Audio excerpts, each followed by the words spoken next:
Over to you, Gordon. I see we've got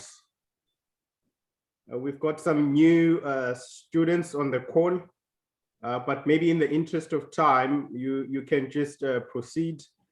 So everyone that is new in this session, Gordon Ratnam is going to be driving today's session. So just feel free to interact. We are also going to be taking online breaks in between, but if anything, really, we encourage interaction. And if your camera ready, I know it's a Saturday morning, but feel free to, to put your video on. It helps in that way to also encourage others to do the same, but it also helps us to see that you are indeed with us. You didn't just, log in and left the device to attend on your behalf. So if you can't do that, please do so. Alternatively, if you've got a question to ask, hi Tazril, if you've got a question to ask, feel free to raise a hand, or if there's anything that we want you to confirm, you can also use the annotations to indicate thumbs ups, or you can also raise a hand or use the chats. So the reason why I'm saying this, for those that might be new in terms of online classes, those are some of the things that would really encourage that you get familiar with. So with that being said, Gordon, over to you. Thank you. Okay, a very, very good morning to all of you, and sorry for the delay. We had a technical problem here. Something was wrong with my email. It says product activation failed, so I managed to get through now. So thank you for your patience as well. So I think the people that are joining us, I just want to say morning to Tasvir, morning Jabu and Pilile, and then we got Faith, right? Am I correct, gentlemen? Yes. Got 1, 2, 3, 4 people. All right. No, there's also Tumsani, Nomfundo. Oh, I don't see. Yeah. But it's fine. You can. Yeah. All right. So good morning. We're going to have a very exciting session today. I've got 2 video clips for you. One is on negotiations, and the other one is on persuasion, the power of how to persuade people. So let's start straight into it. I don't want to waste too much of time. So here's the slides on, and please, I'd like to make this very engaging to make it interesting as well. So your expectations is what's your expectations on the course, on this program, and as you can read through there, the one thing that's highlighted, everything is negotiable. All right. And it's in line with our topic today. So some of the learning outcomes that we're going to have today is looking at commercial negotiations, the types of approaches, the power of commercial balance and power, and then the different types of relationships. All right, so the next slide that we go on to is looking at some of the sources of conflict. What are the sources of conflict that we have, So when you look at the source of conflict, there are many, many areas that you can, between the supplier and the buyer, people who look at these type of conflicts. And the question that we're going to ask is that we look at price, right? And the question I'm going to ask, do you think price is everything today? What is your view on price? Does price becomes the main the main factor when you're looking at negotiating, when you're looking at buying and selling? What is your view on that in terms of price? Anyone?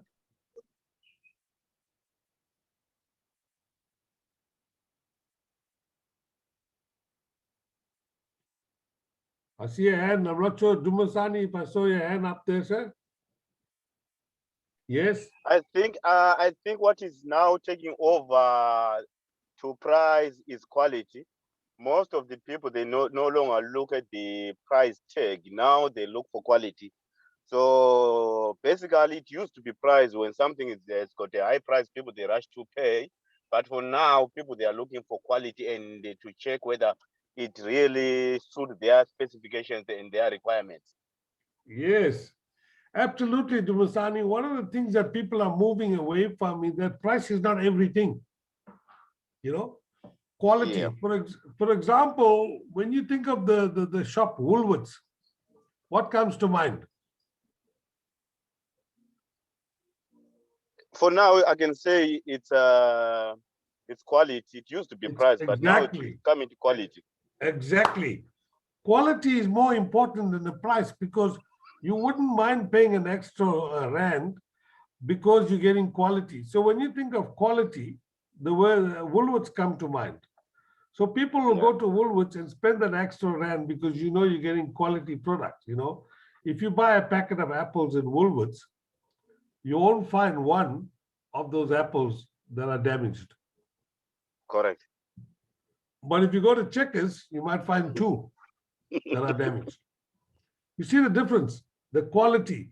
It may be 5 rand cheaper. No You problem. rather pay the 5 rand extra and you got good quality. So the point I want to make here is that price is not everything. Why? Because quality has taken over the minds of people. It's been a paradigm shift where people saying that I really like quality more than I'm looking at price. So when one looks at the sources of you're looking at if you're looking at the model that we got in front of us, you know, the sources of conflict, you're looking at price. Would you like to pay a little more? All right. So as possible for the goods and services, would you like the highest quality? So people are moving more towards the highest quality, all right? And you don't mind paying that extra bit for that quality. Then you're looking at your payment terms. Your price and quality goes hand in hand, okay? Because your payment terms, what can you look at the conflict situation? Payment terms is that you can extend your payment terms, depends on how you buy, you know? So a good example that I pick out here on payment terms is that the more you buy, the more you can negotiate a better price, because the demand is high, you know, because you are buying quite in bulk lot, so you can demand a better payment terms. A good example like Pick n Pay. Pick n Pay has a 90-day terms. You know, if they buy from suppliers, they demand 90 days. So what do you think the reason is for that? Why does Pick n Pay have that leverage? Why do you think they have that leverage?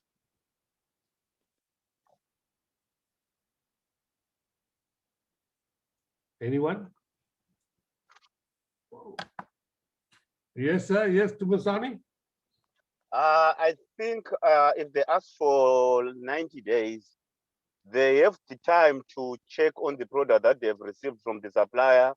They have time to use and test and see if the products actually conforms to their specifications, and they got the lead time to say we can even return back these items because they don't conform to whatever we want to use for, so we can return it back to the supplier. And also they got the time to sell whatever they have taken from their suppliers, and also have the money to pay them in time. So that's why they Yes. want 90 days. Yeah, you're right. Now, the main the common trend they would Pick n Pay is that they don't outlay their own money. A very clever strategy, and the reason for that is the reason that they have that leverage is because they buy volumes. True. So when they buy in volumes, you will have to go. The seller will have to go on his knees because you say. I'm sorry, sir. Can you please repeat that? I'm not sure I caught that first part. Sorry? I'm not sure I caught that first part about Pick n Pay having. I The didn't hear what leverage. you said there. They have Yeah. leverage. Yeah, Pick n Pay Okay. has the leverage because they buy in volumes. Okay. Now, have you, I don't know if any of you have been to some of the large Pick and Pay, I mean, the big ones. I go to the one sometimes at Pick and Pay by the sea, and if you walk into the section where they sell the yogurts, wow, they've got 2 aisles full of them and all different types. And they packed because that's how much of volume they can buy. And because they buy the volume, they can dictate that this is the terms that I want, you see? So one needs to understand that these things can come up, and Raymond Ackerman is the brainchild behind this program, where he's got Pick and Pay to buy in volumes, and they can dictate the terms, you see? So it's very, very strategically done. So if you go to all the Pick and Pay stops, you'll see that the large volumes of stuff in the shops. And one of the things that they find that Pick and Pay, and quite right, like what Dumasani says, that they have the time to use their money, to use the supplier's money, and don't pay them in 90 days. By the time the stuff gets to Pick and Pay, they have enough time to sell. So the cash flow is not being affected by Pick and Pay, you see. So thank you for that, Dumasani. Well done, eh? Thank you. Okay. So let's look at some of the things on risk sharing. Okay.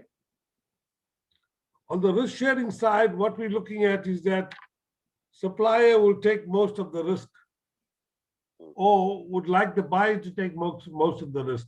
On both sides of the coin, each one of them, between supplier and buyer, nobody wants to carry a lot of risk. All right. Volume commitments. What are some of the things in volume commitments? All right. What we're looking at here is that, like Pick and Pay, the bigger volume you buy, the better leverage you got to dictate the price. The minimum you buy, you don't have that. You don't have that leverage, right? Because you're a small customer. So talk about this in any terms. The smaller your purchase, you don't have the weight to negotiate.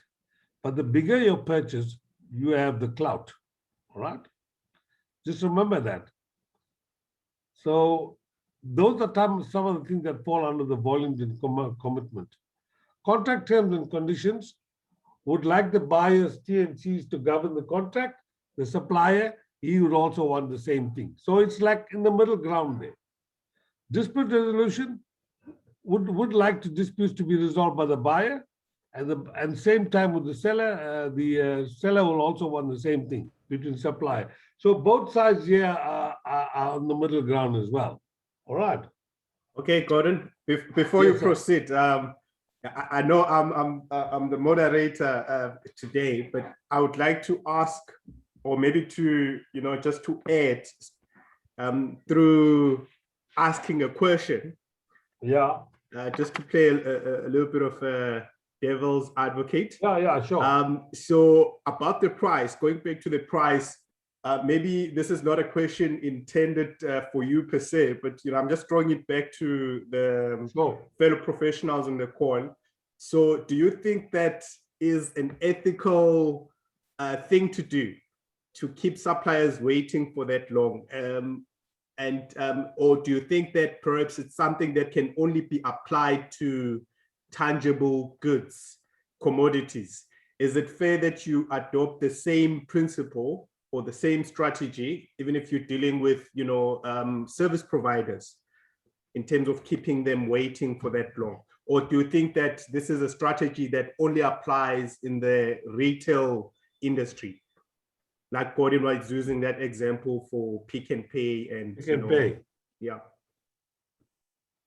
And the reason why I'm asking, just to close that question, the reason why I'm asking, in supply chain, more often than not, you deal with different industries, different kind of suppliers, different sizes, or should I say, suppliers of different sizes in terms of their growth.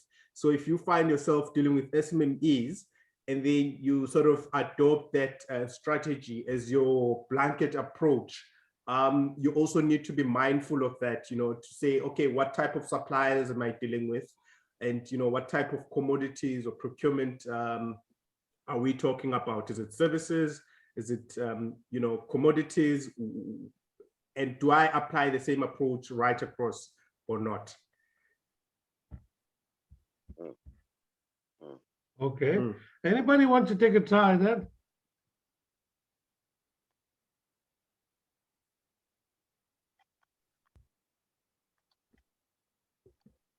Anybody?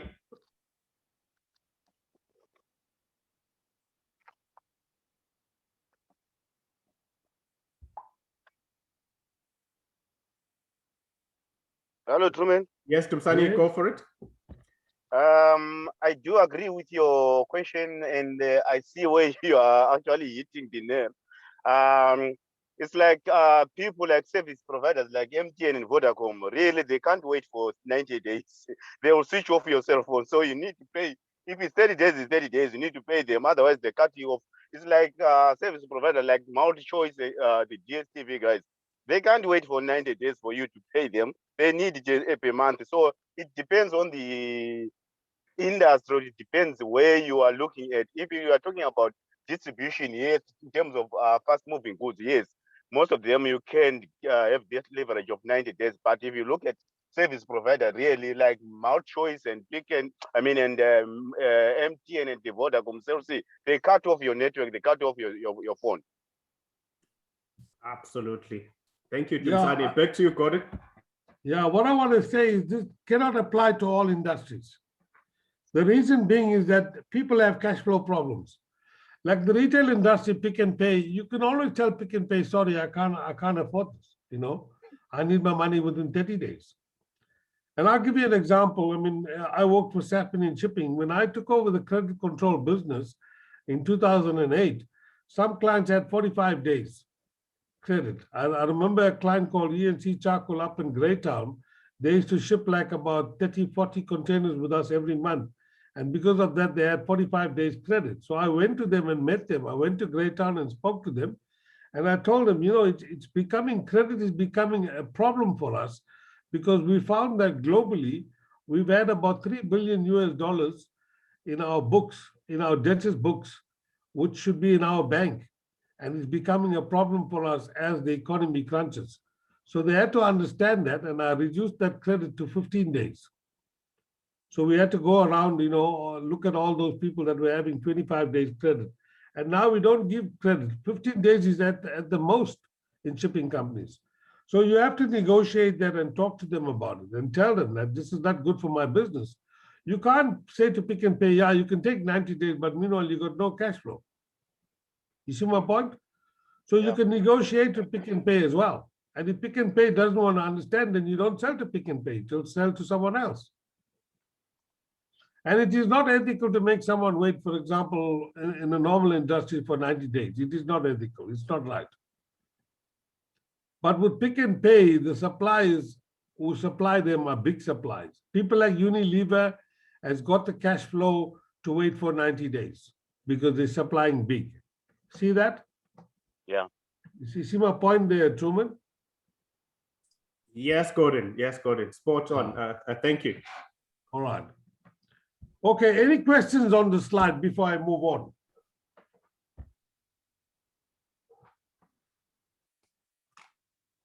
Any questions from the floor? Sir, so basically, you're trying to say people with a big enough cash flow can wait for 90 days and people without a big enough cash flow can't wait for 90 days. Absolutely. Okay. Otherwise, because, No, just to add, Gordon, I was just, just adding there to that question by Tesville. Otherwise, you're going to collapse businesses. If you look at some of the first world countries, like Europe and USA, they've got a dedicated, policy when it comes to small, medium enterprises or your SMMEs, because they understand the role that, SMMEs play in any economy. So if you help the SMEs to grow and you pay them on time. You even go to an extent of having different payment terms for those type of suppliers specifically. Guess what you are doing in, when you're doing that, you are helping them to grow. And so if their cash flows are good, you don't keep them waiting for too long, like big companies. They will be able to sustain themselves. They'll be able to be efficient in what they do. They'll be able to meet your demands because you are paying them on time. Whereas if you do the opposite, you treat them the same, they are going to really struggle. They say cash is king. So in business, it's the same principle. So once businesses are struggling in terms of cash flows, they might have, like Gordon was saying, they might have a lot of orders, doing a lot of work, but they're not getting paid on time. How are they going to pay their employees? How are they going to get more stock for you? And things like that. So it becomes really difficult for them to operate if you're gonna keep them waiting for that long. Thank you, Gordon. Okay, let me throw in a very, very practical example that we're talking about right now. Is, as you know, Edgar's is one of the giant clothing stores that we had around, but Edgar's are falling, the walls around them are falling down. The walls are falling. Who can tell me why?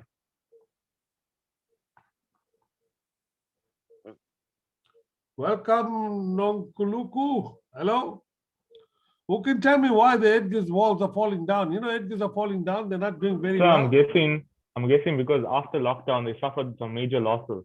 What was the reason you think they suffered major losses? Not enough cash flow coming in from the customer. Exactly, because they're giving too much on credit, too much of credit.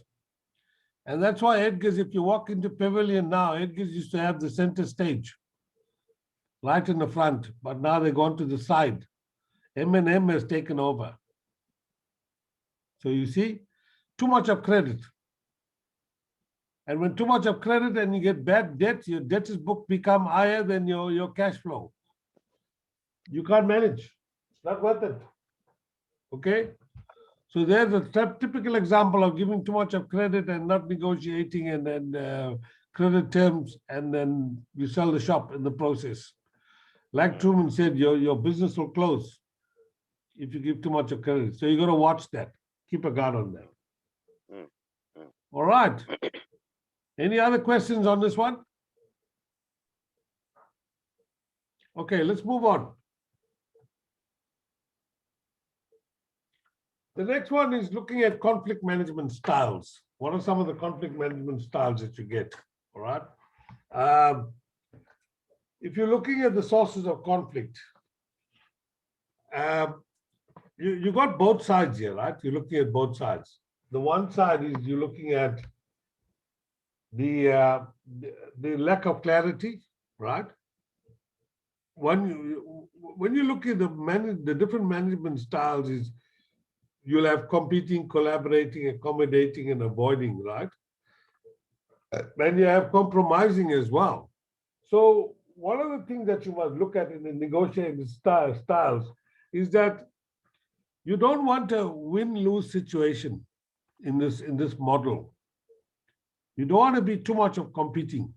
You don't want to be too much of avoiding or accommodating or collaborating. You need to be in the center, more compromising.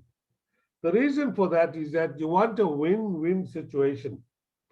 You don't want a win-lose situation, right?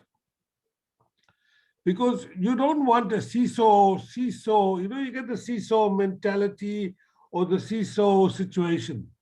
One side is too high, one side is too low. You don't want that kind of situation in the negotiation table. That is not a good ground to be in, right?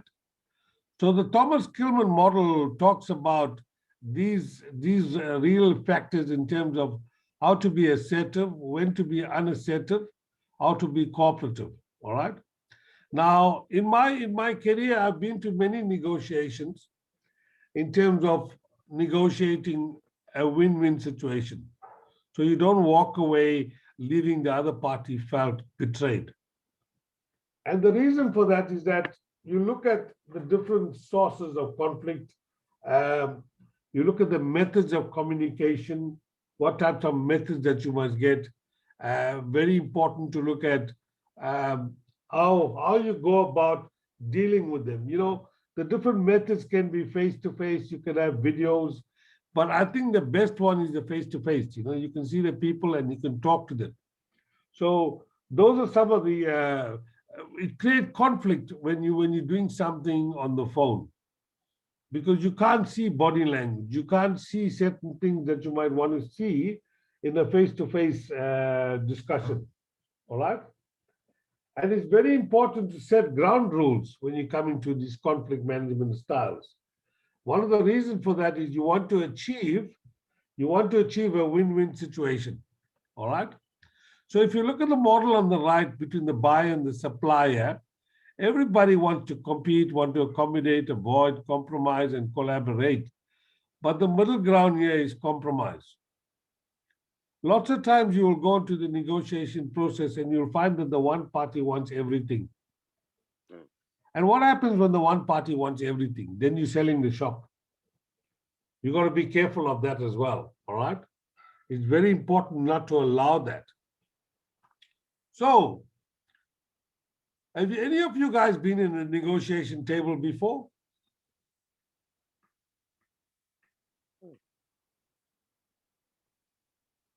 Tadvir, Nonku, Pilele, Jabu, Ningi, Faith.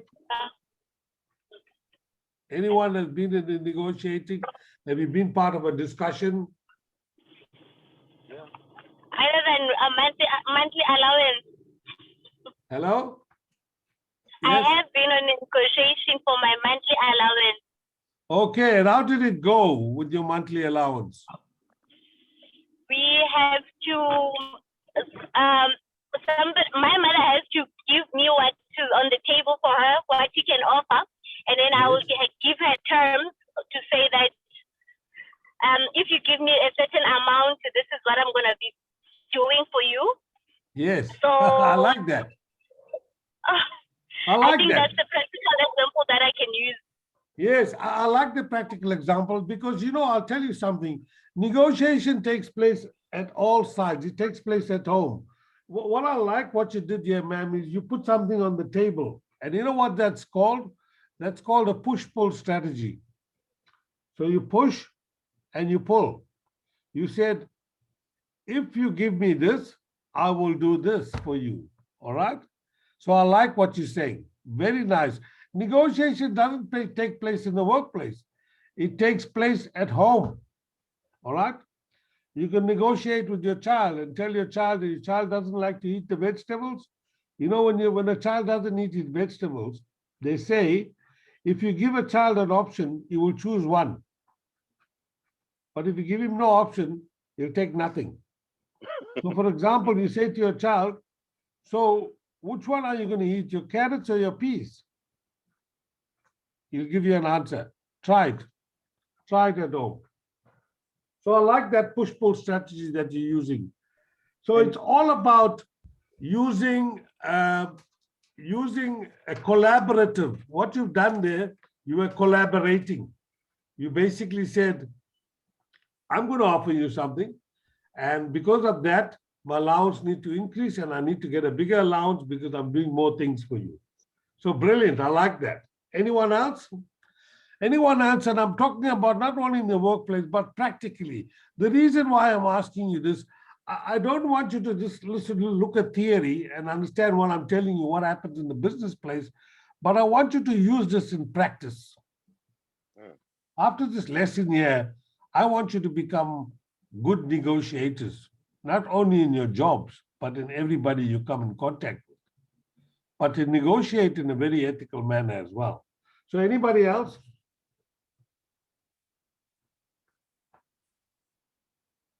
And perhaps just to encourage the discussion, Gordon, Yes. starting with children, like you Yes. said, you know, they always say that children are best negotiators.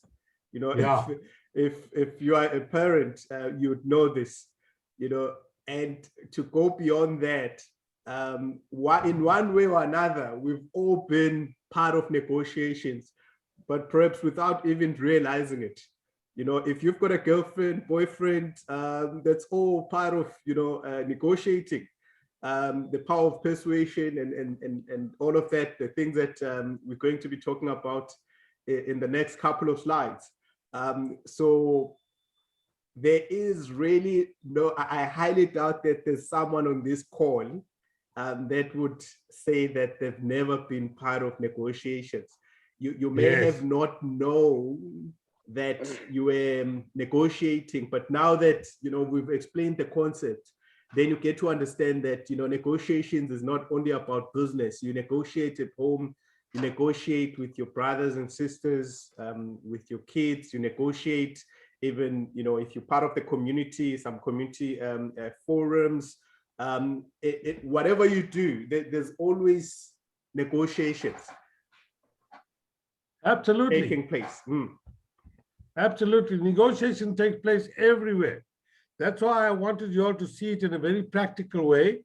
And I wanted you all to give me your examples of how to negotiate. So what I want you to do, yes, Dumasani, I see your hand, sir. Yes, I Yeah, see your hand. my negotiation was lobola. Okay. Yes, Yeah, that's a tough one. they wanted a lot of cows. Yeah, then my uncle said to go back and try and negotiate to lower the number of cows that they wanted. Yeah. So So it that went was well. a nice one. Yeah, because you understand that in Lobola we are trying to create a relationship as a family, so we are not hitting each other. So we need to compromise somewhere, somehow. Yes, yes. So you're quite right. I mean, negotiation takes place everywhere, you see. So it's not only in the workplace. So every day you negotiate with your family. So all those type of things. And it's good for you all to take this into practice. All right. So I've got two nice movies for you all today. You know, I want to show you all today. One is The Power of Persuasion, and one is about, there's a very interesting lady by the name of, she's an expert. Her name is Margaret Neal. She's an author and expert in negotiations, and it's a lovely clip by Lessons from a Horse, you know, and she talks about the horse that she has, and she talks about lessons that she learned from there. A very, very renowned author that speaks on the global platform in big rallies and meetings about negotiations. So I felt that was very appropriate for you all as well, you know. But as we go along during break time, then I'll set it up, and then we can move along after this slide. All right. All right. How do we overcome some of the obstacles? How do we overcome obstacles? Some of the things that we need to look at. All right. Overcoming obstacles. When you look at this diagram, you can see very clearly it's problem, definition, win, lose terms. All right. Approaches to overcoming these obstacles. When you look at this this diagram, it tells you very clear here that you want mutual gains. There must be mutual gains, all right? You invest your time brainstorming. You look at creative options, all right? Focus on be very careful when you're looking at obstacles. It's I like to use the word, you know, play the ball and not the man. Play the ball and not the man. Keep away from speaking about people versus the problem.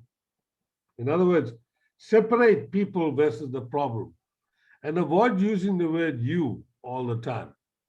You know, when you say you, when you say use the word you in negotiations, it's like a direct attack. And you must rather say we need to look at this, not you need to look at this. You know, like for Dumasani went to negotiate his Ebola. He must be went and he said, you know what, you need to look at this cows thing, you know, you're wanting too much. But if he went there and he said, you know what, we need to look at the number of cows that you want. Now, doesn't the we sound very embracing? Do you agree? Yeah, I do. Yes, so use the word we instead of you in future. Never use the word you. And I'll tell you an example. I'll tell you a very quick example. One time in my life, in my career, I was very young. I think I must have been in my between 27, 28. And there was a major mistake that took place. And my senior manager called me. And it wasn't me directly, it was my team. And he said to me something that, this was not, it didn't go well. It was a huge expense. And he said something that was so interesting. He said, we should have double checked this, or we should have done that. And he used the word we all the time. And I learned from that. And I said, although he gave us a beating in a nice way, but he embraced me by using the word we. And from that time on, whenever I had to counsel people, I never used the word you, I used the word we. And it works very well. So Dumasani, I hope you used the word we when you went back. And did you win with the cows?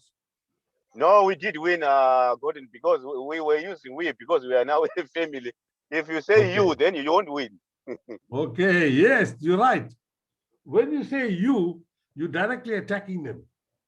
So I like what you did there. All right. So when you look at this here, it says, all right, identify any mutual gains, right? Then it looks at limited options for invest your time in brainstorming options. Workshop with existing suppliers may be useful as well. Greater focus on narrowing the options. Don't give them too much of options. You don't know which one to choose. All right. Instead of looking for just one solution, broaden the range of possible options. I was telling you, give 2 options rather than 1 option. Be careful of premature decisions. Do not make any immediate decisions to rule anyone's option out. Be careful of that as well. You need to understudy that. Collective assumption. Invest your time in creating ways to facilitate easy decision making. All right. In other words, have ready-made packages. Now, Dumasani, I hope you don't mind using this. Right? I'm using yours as an example. So, say his family said to him they want 10 cows. He can't go there and say, we need to look at that if he doesn't have a package in his mind already. He must go there and say, okay, I can afford 5 or I can afford 7. So you must go there with a package in mind. You see what I'm saying?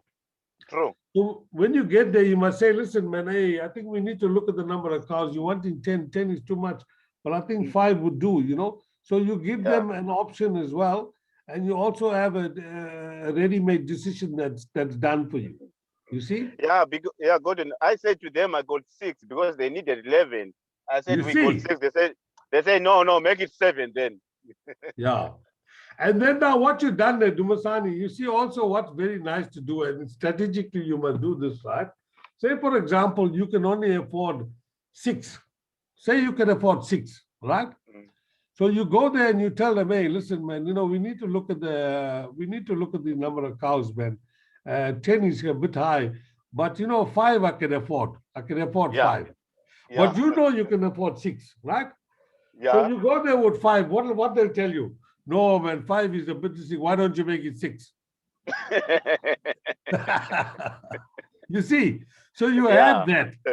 And you see later on in my discussion, I'll talk about that, where they're saying, don't bring out everything don't put everything on the table.